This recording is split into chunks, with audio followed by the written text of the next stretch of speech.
12 classes में 12 tense ख़त्म की सीरीज में ये हमारा 9 क्लास है। क्लास 9 में हम फ्यूचर इंडेफिनिट टेंस पढ़ेंगे। यानी कि हमने प्रेजेंट को कंप्लीट कर लिया, पास्ट टेंस भी कंप्लीट हो गया और आज हम फ्यूचर इंडेफिनिट टेंस यानी कि फ्यूचर टेंस की हम शुरुआत कर रहे हैं। फ्यूचर में भी हम 4 टेंस पढ़ेंगे और इन 4 टेंस में के बाद हमारा ये कंप्लीट हो जाएगा। तो इसकी पहचान होती है वाक्य के अंत में गा, गी, गे ऐसे आदि शब्द आते हैं। यानी कि जब फ्यूचर यानी कि भविष्य, जब ऐसी बात की जाए कि जिसमें काम ना तो पीछे हुआ हो ना प्रेजेंट में हो रहा हो और आगे की बात की जाए भविष्य की। जैसे मैं प्रेजेंट का बोलूं पहले कि मैं पढ़ा रहा हूँ, तो प्रेजेंट में पढ़ा रहा हूँ। लेकिन इसी को मैं पास्ट में बोलूँ मैं पढ़ा रहा था, तो पहले की बात हो गई, यानी कि जो समय निकल गया पास्ट की बात हो रही थी। मैं पढ़ाऊँगा या मैं पढ़ा रहा हूँगा, तो ये आगे की बात हो गई फ्यूचर की।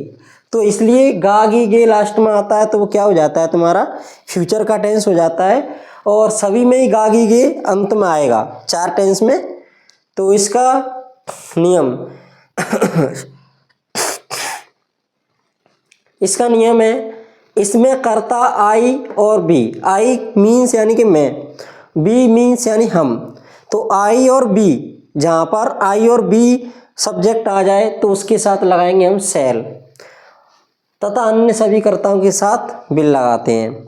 आई और सेल के साथ ही सेल आएगा, आई और बी के साथ ही पूरे फ्यूचर टेंस में सेल आएगा, अन्य सभी के साथ बिल आएगा और ये चारों टेंसों में मिलेगा। इससे सबसे बड़ी ये फायदा है कि इसमें तुम्हें हेल्पिंग वर्ब के लिए भटकना नहीं पड़ेगा कि क्या आएगा, थोड़ा थोड़ा बढ़ता जाएगा।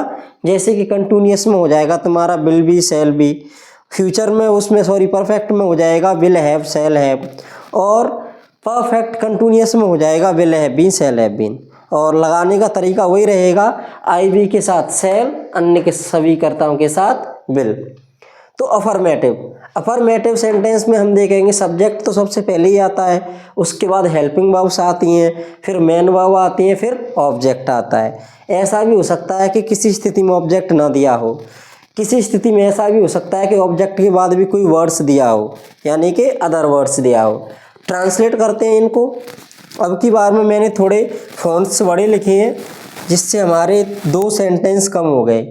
पहले की वीडियोस में हमारे 6-6 सेंटेंस थे प्रत्येक के, अब की बार में रह गए 4-4। तो कोई दिक्कत नहीं है, 4 में समझ लो। वह गांव जाएगा, गागी के आ गया पीछे, वह के लिए लिखेंगे ही। क्या आएगा, बिल आएगा या सेल? सेल तो जब आएगा जब सब्जेक्ट यहाँ पर आई और बी होगा। इस स्थिति में यहाँ पर हम लगाएंगे विल। ही विल जाने की, गो टू गांव की, विलेज। वे क्रिकेट खेलेंगे, तो वे के लिए दे। हेल्पिंग वर्ब क्या आएगी इसके साथ, विल। खेलने के लिए प्ले, क्रिकेट का क्रिकेट। मैं पतंग उड़ाऊंगा, तो आई, देखो अब आ गया आई, तो अब क्या लगेगा, सेल। आई सेल फ्लाई काइट। हम तुमसे बात करेंगे, तो चलो इसको तुम बना के बताओ। हम के लिए आएगा वी और हेल्पिंग वर्ब क्या आएगी ये तुम्हें बताना है। बात करेंगे, बात करने के लिए तुम खुद मीनिंग यूज करो और तुमसे के लिए लास्ट में लगा देना तुम यू, इतनी मैं हेल्प कर देता हूँ। वह गांव नहीं जाएगा,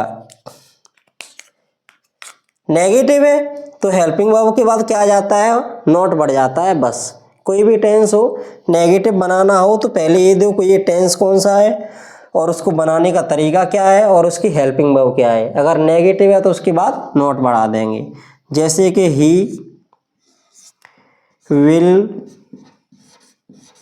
नॉट गो टू विलेज।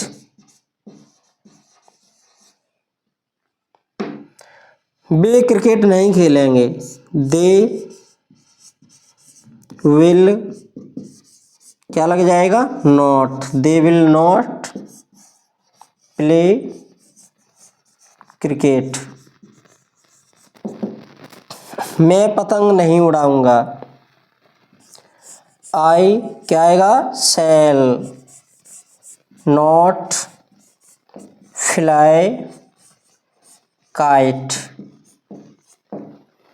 ये हुआ। अब देखो फ़ॉन्ट बड़े किए हैं तो फिर साइज बढ़ा तो जगह भी कम बची, इसलिए सिंगल और डुअल इंटरोगेटिव मैंने एक ही साथ करा दिया।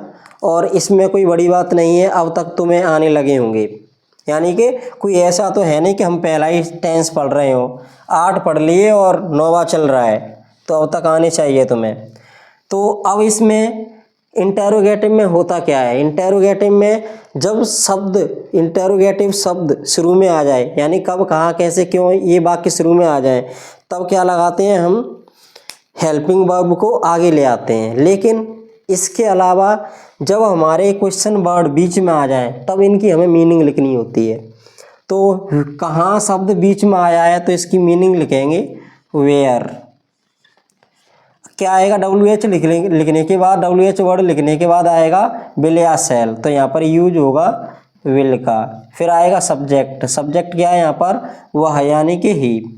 मेन वर्ब गो, टू नहीं आएगा, कोई स्थान दिया रहता तब आएगा, तो इसका बना where will he go question mark.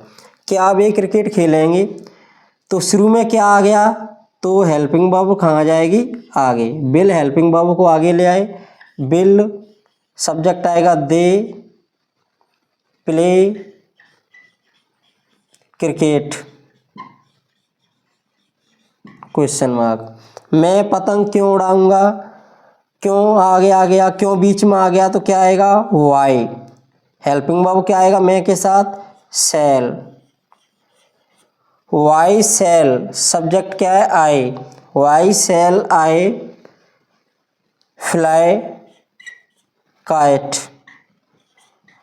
Question mark. हम कैसे बात करेंगे, इसका तुम्हें बनाना है।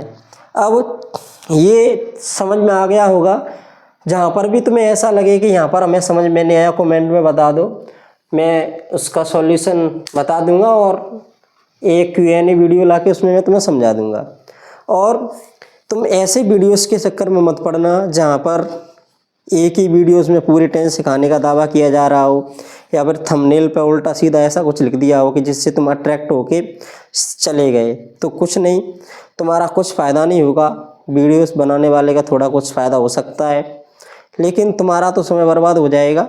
तो किसी की ऐसी क्लासेस देख लो जिसमें एक्सप्लेन किया गया हो, बहुत अच्छे तरीके से पढ़ाया गया हो, जहाँ से तुम सीख पाओगे।